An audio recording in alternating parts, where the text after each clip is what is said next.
Hello,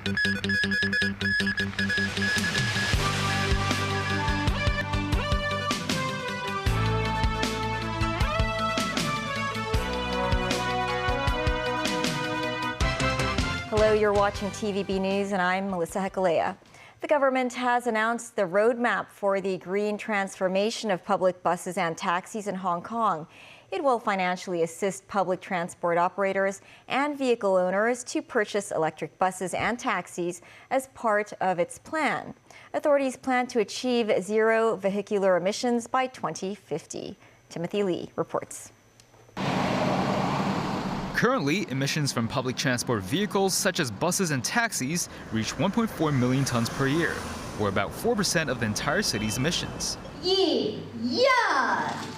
The Environment and Ecology Bureau has announced its plan to promote the green transformation of public transport, which aims to get all franchise buses and taxis to reach zero vehicular emission within 25 years.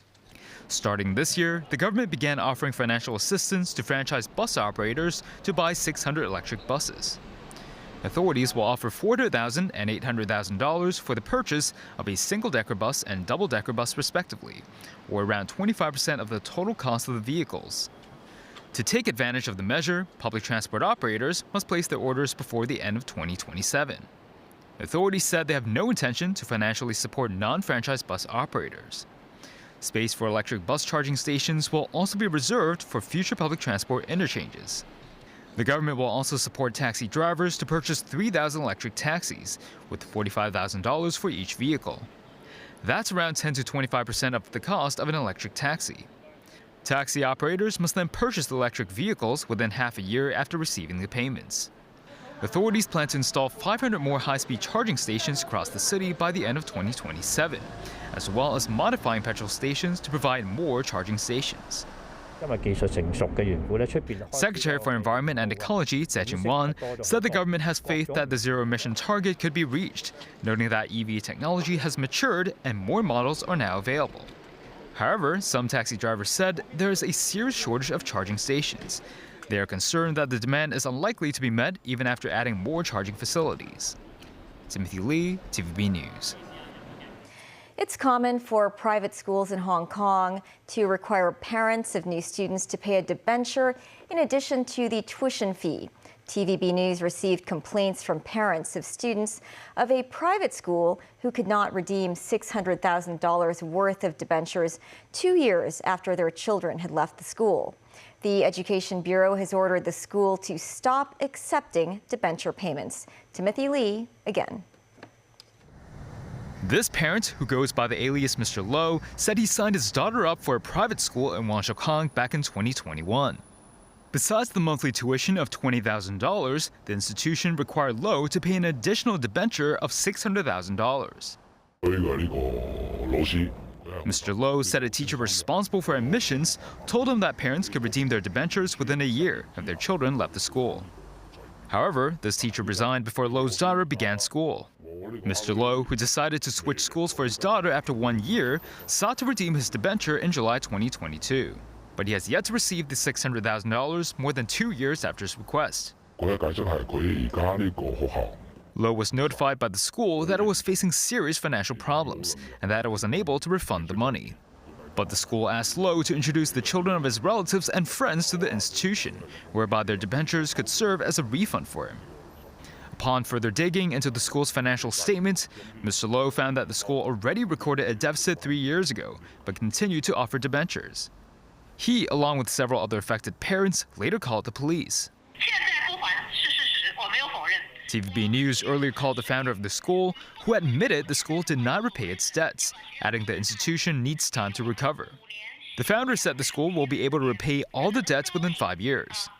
The Education Bureau has ordered the school to stop accepting debenture payments. Timothy Lee, TVB News. An online registration system for the government's general dental services will replace queuing in person from the 30th of this month. Residents will no longer have to wait outside. Instead, patients who register via the eHealth mobile app will be allocated an appointment by computer ballot. People successfully allocated a slot will be informed via SMS. Starting from the first quarter of next year, teenagers aged 13 to 17 will only need to pay $200 for checkups at private clinics. Former media tycoon Jimmy Lai continued to take the stand to defend himself against national security charges today. It was day 106 of Lai's trial at the West Kowloon court. Today, the court reviewed the conversations between Lai and Luke de Pulford, the founder of the UK's Inter-Parliamentary Alliance on China. On July 7, 2020, Pulford sent Lai a link which called on the UK to impose sanctions on then-Chief Executive Carrie Lam. Lai said he had never opened the link and had no idea what it was. A judge doubted why Lai replied, "You are welcome," to Pulford's message. Lai explained it was just a polite response. Israel carried out a wave of heavy airstrikes across Syria in the wake of the fall of Bashar al-Assad's government. A Syrian opposition war monitor says Israeli troops are within 25 kilometers of Damascus. David Garrett reports. Several explosions at a Syrian army base near the border with Turkey. The blasts appear to have been from an airstrike. It's been reported Israeli defense forces hit 3 bases overnight. IDF tanks are on the move towards Syria's capital, Damascus. There has already been an extensive Israeli military build-up in the Golan Heights, seizing the eastern border zone established in a 1974 agreement. Paratroopers have joined the army in what Israel says is a temporary move to protect positions. With Bashar Assad gone, there are questions over what will be Syria's role in the Middle East. It long served as a conduit for Iranian weapons to the Lebanese militant group Hezbollah, and Israel hopes that that link can now be broken. Syria's opposition met face-to-face for the first time with the Prime Minister, who has promised a peaceful transfer of power. A video of the meeting between opposition leader Ahmed al-Sharaa and Prime Minister Mohammed Ghazi Jalali was shared by rebels media. The rebel leader says he will offer rewards for Assad officials wanted for torture. Jalali said cabinet members are performing duties, but the UN is concerned about the breakdown of society.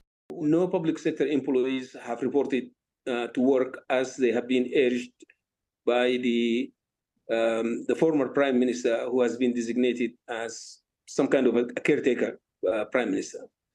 Despite his calls for public sector employees to return, none of them has shown up for work. The UN also warned about border checks, the storming by rebels of Saidanaya prison, and the release of prisoners, which has seen some criminal elements freed.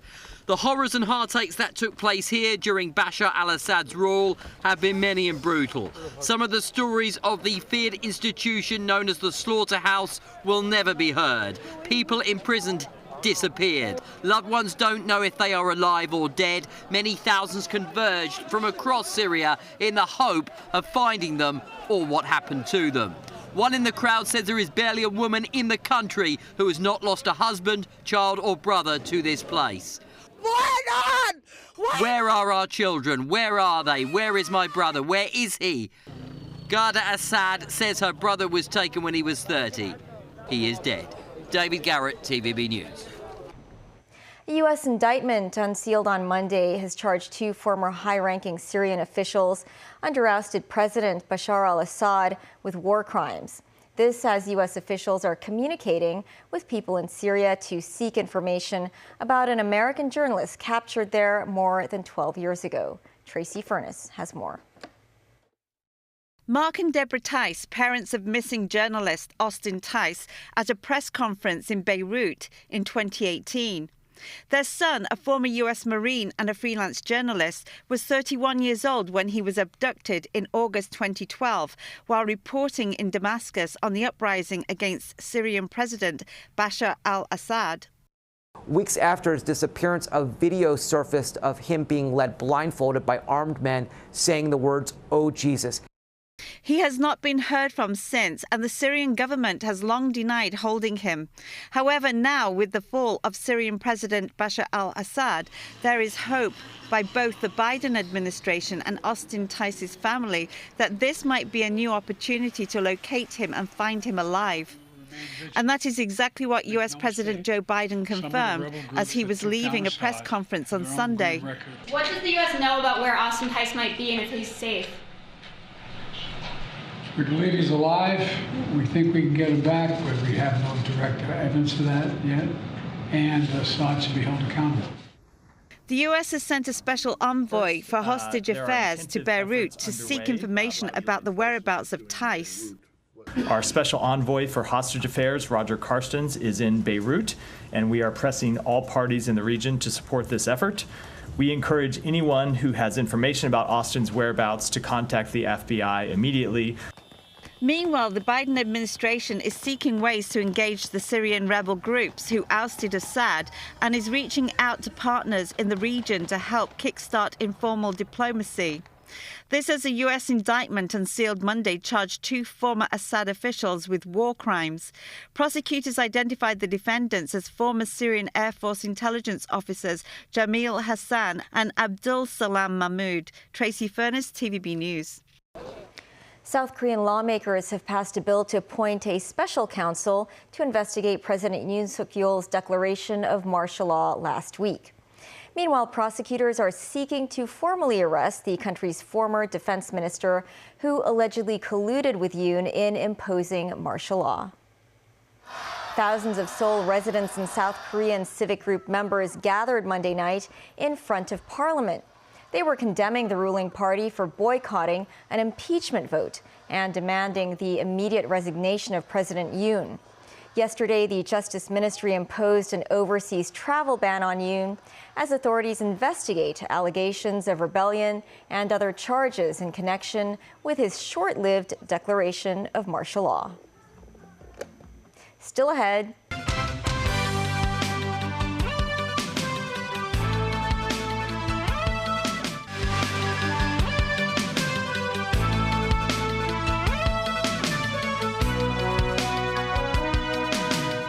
Welcome back to TVB News. In the U.S., a Marine veteran was acquitted by a Manhattan jury of criminally negligent homicide in the death of subway rider Jordan Neely last year.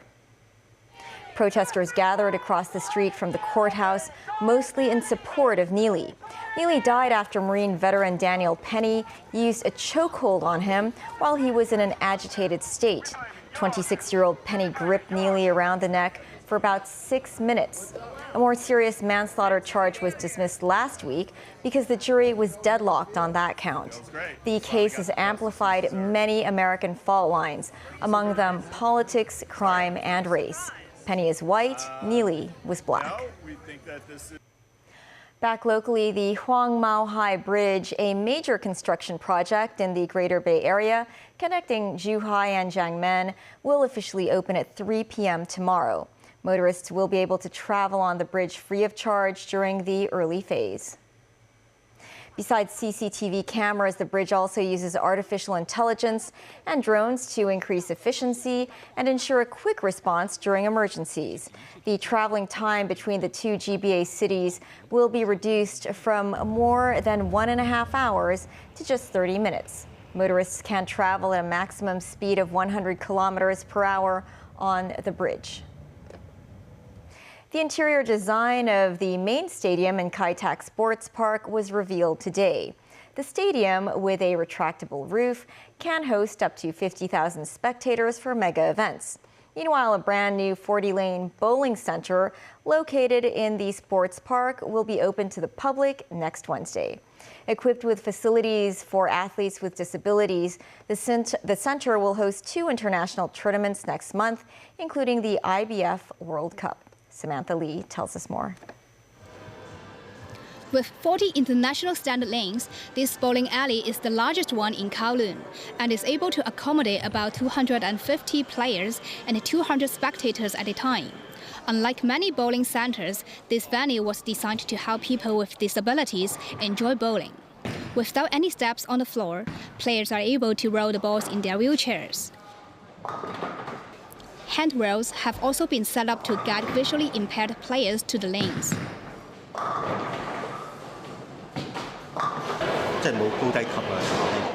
Lawrence Chan, a medal-winning athlete at the IBF Para Bowling World Championships, said the flat floor allows him to move around freely. The venue's manager also highlighted there are other new facilities available at the center. We have installed the brand new LED system that which we can put whatever we like on the screen. When they bowl, you can see the scores on the screen, and even we can put on the videos on the wall so that the private bookings like corporates or schools, they can put on their logos, their special videos on the wall, so to make the bowling more fun and more entertaining. Just like this, the LED screen on the wall will show the score automatically after the ball is rolled. Meanwhile, a series of pictures of the main stadium were released today. The venue features a retractable roof to stop rain, and a glass curtain wall that provides views of Victoria Harbour.